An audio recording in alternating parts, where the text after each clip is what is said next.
Kolhapur Radhanagari famous अशी ही झणझणीत दुधाची आमटी किंवा नारळाच्या दुधाची आमटी किंवा खोबऱ्याची आमटी देखील याला म्हटलं जातं. जसं कोल्हापूरचा पांढरा तांबडा रस्सा फेमस आहे, तसेच ही दुधाची आमटी म्हणजेच नारळाची आमटी देखील कोल्हापूर राधानगरी साईडला अगदी ही फेमस आमटी आहे. आणि तीच आमटी आपण कशी करायची ते बघूया.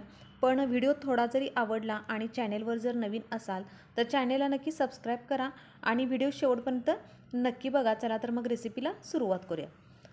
इथं मी एक नारळाचं दूध काढून घेतलेलं आहे. आता हे दूध काढायचं कसं, खोबऱ्याचे आपल्याला छोटे छोटे काप करून घ्यायचे आहेत आणि मिक्सरच्या भांड्यामध्ये थोडंसं खोबरं आणि थोडं पाणी घालून आपल्याला एकदम बारीक अशी पेस्ट करून घ्यायची आहे.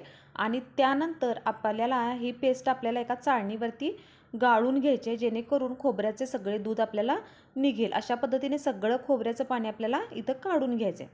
आता त्यानंतर मसाला करण्यासाठी इथं मी आलं, लसूण, तीळ आणि थोडीशी कोथिंबीर घेतलेली आहे. आलं, लसूण आणि तीळ आपल्याला भाजून घ्यायचं आहे आणि मिक्सरच्या भांड्यामध्ये थोडंसं पाणी घालून अशा पद्धतीने आपल्याला याची पेस्ट बनवायची आहे किंवा हा थोडासा मसाला बनवून घ्यायचा आहे. आता फोडणी करण्यासाठी भांड्यामध्ये आपल्याला 2 ते 3 चमचे आपल्याला तेल घालून घ्यायचं आहे.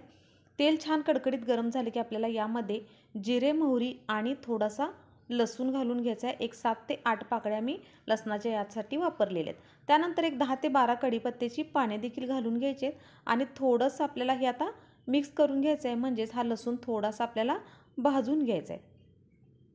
आता त्यानंतर यामध्ये आपल्याला थोडीशी हळद घालून घ्यायची आहे आणि त्यानंतर इथं मी थोडी काश्मीरी मिरची पावडर वापरलेली आहे आणि त्यानंतर आपलं रेग्युलर तिखट इथं मी 1.5 चमचा तिखट वापरलेलं आहे. तिखट तुम्ही तुमच्या आवडीनुसार कमी जास्त करू शकता. आता याला पुन्हा थोडं मिक्स करायचं, पण तिखट वापरताना सुरुवातीला थोडं जास्त वापरा, कारण नारळाचं दूध गोड असल्यामुळे तिखटपणा त्याचा मोडतो. त्यामुळे तिखट थोडंसं आवडीनुसार जास्त वापरा. आता यामध्ये आपल्याला मसाला घालून घ्यायचा आहे आणि मसाला देखील आपल्याला छान असा मिक्स करून घ्यायचा आहे. आमटीला थोडासा दाटसरपणा येण्यासाठी आपण हा तिळाचा आणि मसाला केलेला आहे.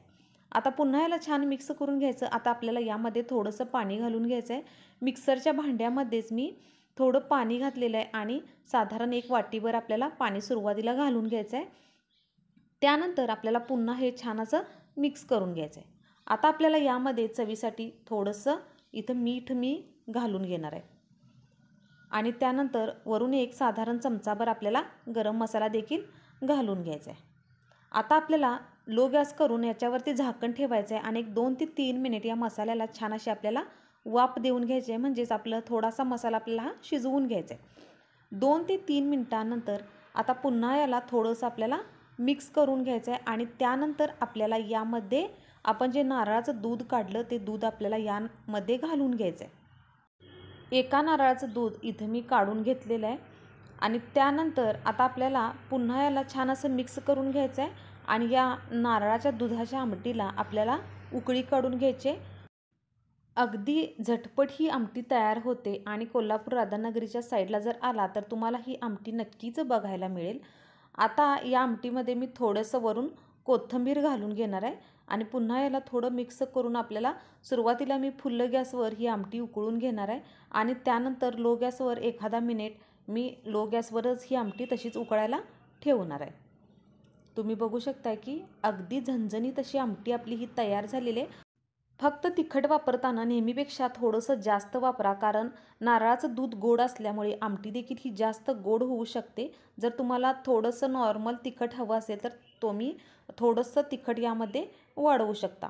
आता लो गॅसवर आपल्याला पुन्हा छान अशी 1 मिनिटभर याला उकळी काढायची आहे आणि त्यानंतर आपली ही नारळाच्या दुधाची किंवा खोबऱ्याची आमटी तर तयार झालेली आहे. तर बऱ्याच भागामध्ये ही आमटी कशी बनवली जाते हे माहीत नाही किंवा बऱ्याच लोकांना खोबऱ्याची आमटी करतात हे देखील माहीत नाही. पण तुम्ही कोल्हापूर राधानगरी साईडला जर आला तर ही आमटी तुम्हाला नक्कीच बघायला मिळेल. जसं कोल्हापूरचा तांबडा पांढरा रस्सा फेमस आहे, तसंच खोबऱ्याची आमटी देखील या भागामध्ये तशाच पद्धतीने ही आमटी फेमस आहे. तर अशा पद्धतीने इथं आपली दुधाची आमटी म्हणजेच खोबऱ्याची आमटी ही तयार झालेली आहे. तुम्ही देखील अशा पद्धतीने नक्की आमटी करून बघा.